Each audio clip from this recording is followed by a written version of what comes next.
এক বিশাল জঙ্গলে বাস করত এক ভয়ঙ্কর সিংহ।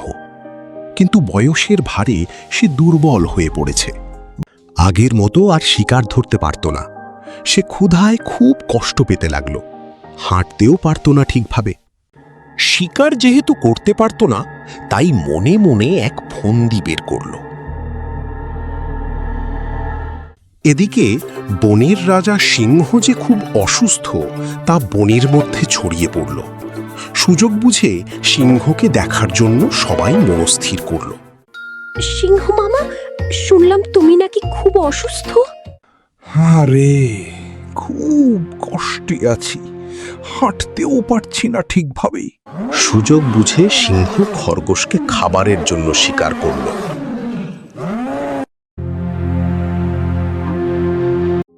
এভাবে অনেক পশু সিংহের ফাঁদে পড়ে প্রাণ হারায়। অন্যদিকে সিংহ পেট পুড়ে খেতে পেরে বেজায় খুশিতে ছিল।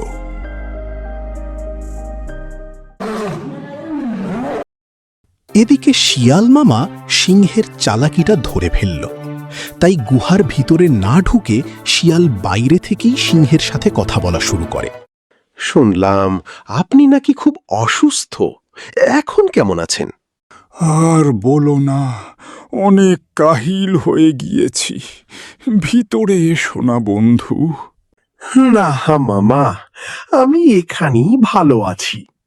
আপনার গুহায় শুধু ভিতরে যাওয়ার পায়ের ছাপ আছে, বের হয়ে আসার নেই তো, তাই ভরসা পাচ্ছি না। শিয়ালের কথা শুনে সিংহ রেগে গিয়ে শিয়ালকে তাড়া করে। শিয়ালও লেজ গুটিয়ে পালিয়ে গেল।